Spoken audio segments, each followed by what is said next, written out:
Welcome back to the channel. Make sure you like, subscribe, and share the video. Let's get into this tea.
All right, y'all. So y'all just saw that video of the people at the border and all of this stuff that's going on. First, let me say this about this situation. I feel as though it is absolutely asinine for you to be screaming and yelling at these people at the border, talking about you putting your woman in front of this is why your country is a country and all this crazy stuff that guy was saying. Then on top of that, he's whipping them or using a whip to try to propel them back into the Mexico side of the border. I get it, the job is stressful. I don't work down there, but I could tell that job is stressful. And I get that they have to do certain things in order to try to control the border and different stuff like that. I get it, but at the end of the day, there needs to be a better system in place that would allow them to facilitate this in a more responsible way. Because beating people, fighting people, and doing all that crazy stuff like that, that is not the way. It's just not the way. So that's the first part of it, and I feel as though that this guy on a horse with a whip is very triggering for America. Number one, it may not be triggering for white Americans, but it's triggering for a lot of black Americans. And the reason why I say that is because we still haven't even dealt with the issue of slavery in this country, because the majority of the white people don't want to talk about it. They don't want to deal with it. They just want everybody to get over it. They like to say, oh, that didn't happen to y'all, get over it. But what if we had that same response to you guys as it relates to 9/11? I didn't personally go through 9/11, but I still respect the day, and my heart goes out to the families, and I like to hear the stories of the families and what they went through and their descendants and their children and stuff that they've had, and I like to hear what they went through, and I empathize with them in terms of losing their family members in that situation. What if we were black people were out here saying, "Oh, we don't want to hear nothing about 9/11. We wasn't in the tower, so why y'all still talking about that?" Y'all will lose y'all mind. So at the end of the day, the same respect to that tragedy needs to be shown as it relates to slavery. And what black people want as it relates to slavery is we want to talk about it. We want to be able to speak freely about it and actually discuss the horrors that happened to our ancestors. In a lot of cases, in a lot of situations, the horrors and the different things that happened to them, we weren't allowed to discuss it. We had to walk around this country and pretend as though none of that stuff was happening and pretend as though they were happy and everything was perfect in the world. And you all know and we know that was not the case. So since now their descendants have this type of freedom and we can really exercise freedom of speech, we want to be able to discuss it and have these conversations out openly without us getting upset because of your attitude and without you feeling uncomfortable.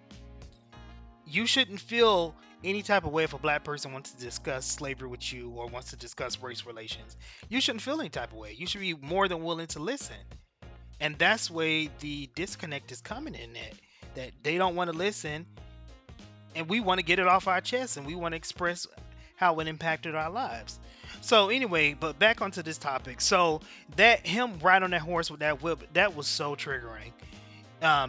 Because that's what they used to do to try to keep the slaves and different people in the plantation. They would ride around on their horses, got their whips, terrorizing people, catching people, beating them, doing all kind of crazy stuff to people.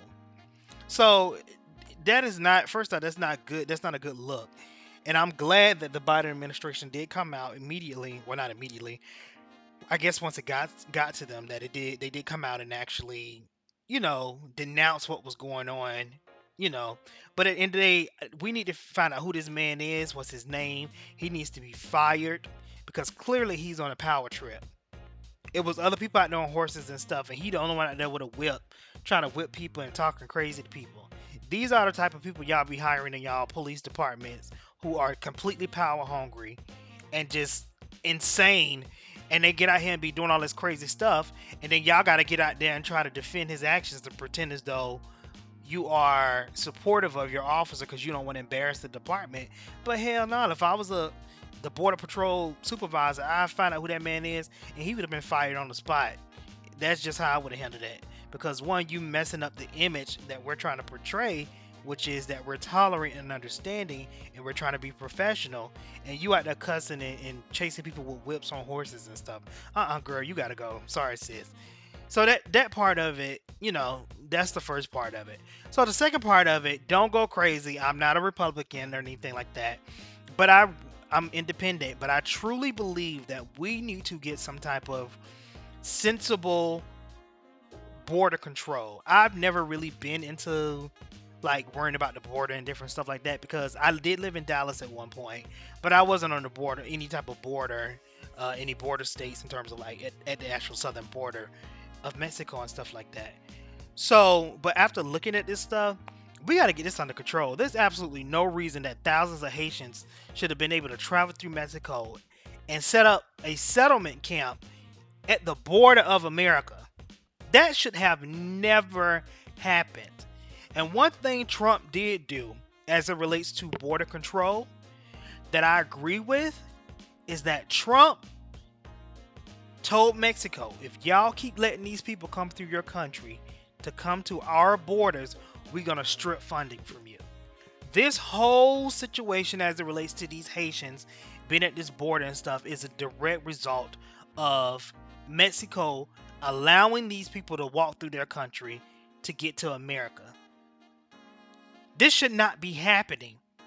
There needs to be some type of cohesive border parameters in place. And it needs to start from the southern parts of all of those countries. So you got Mexico, Guatemala, Venezuela, all those different Colombia, all these different places where these people be traveling from. If we're giving them aid and we find that y'all are letting all these people get through all of these different countries to get up to America and now we got to deal with them, then I'm taking away all of your funding. Any type of aid we give to these countries, let's take it all away and let's use that to reinvest back into our borders, hire more border agents, hire more security, and restructure our border process. Because at this point, why are we giving you money for you to still allow these people to just walk through your country like it's nothing? And how in the hell all them Haitians get over there in Mexico anyway? They're not across the street from y'all. They're on a whole different island. How in the hell did them Haitians get from Haiti onto the land of Mexico and then was able to walk all the way through our country? Y'all ain't got no people in Haiti, I mean in Mexico, that look like them Haitians. Y'all ain't got a swath of black people in Mexico. So I'm sure those black people stood out. So how are you guys just allowing these people to walk through your country and travel all the way up to the border to try to get into America? And furthermore, as it relates to the Haitians, I understand y'all seeking asylum and all this stuff like that. But it is not America's job to make sure that everybody in the world has a place to stay. It's incumbent, I keep saying this, it's incumbent of the citizens of whatever country that is not doing well, it's their responsibility to fix their country. Just like we didn't like a lot of people in America did not like Donald Trump. We didn't look to Europe to get Donald Trump out of office. We didn't look to Germany to get Donald Trump out of office. We didn't look to China. We didn't look to Haiti. We didn't look to none of these places to get Donald Trump out of office. Since Americans put him in there, it was Americans' responsibility to get him out of office. If you're saying that Haiti is not being ran properly, it is the responsibility of the Haitian people to fix their country and get those corrupt politicians out of office, get people in there who's going to actually invest into the people and their infrastructure and get that place together and get it fixed. That is your responsibility. It's not anyone else's responsibility to fix your country. If America ain't went over there and bombed your country or nothing crazy like that, then you shouldn't be looking at America to help fix your problems. We can have an opinion, but in terms of looking to us to actually facilitate the revolution of your country, then you are on a totally different planet, and that's not realistic. But I'll talk about that more in a different video. But I did want to mention that as well. People have to take personal responsibility. I mean, I look at like in the UK, they have Boris Johnson. A lot of people do not like Boris Johnson. So it's the UK's people's responsibility to vote Boris Johnson out of office. Just like it was our responsibility to get Trump out. We didn't want Trump. The majority of Americans did not want Trump in office. So it was the responsibility of those Americans to get this man out of office. If you fail to do that, then that's on you. All right, y'all let me know what y'all think. I hope they get this under control, but I think the Democrats are being unrealistic, and I think the Republicans are being too harsh. They need to be cohesive and come up with a sustainable and actionable border policy. Y'all let me know what y'all think. Do y'all think we should just let them all in and just say it is what it is? Do y'all think we should just pack them all up and send them home? I mean, what are y'all thoughts on this? How did it make you feel to see that man ride on that horse with that whip like he finna beat those people and all that stuff? All right, well, y'all let me know. Leave a comment down below. Please like, share, subscribe to the channel, and I will catch you guys in the next video. All right, bye.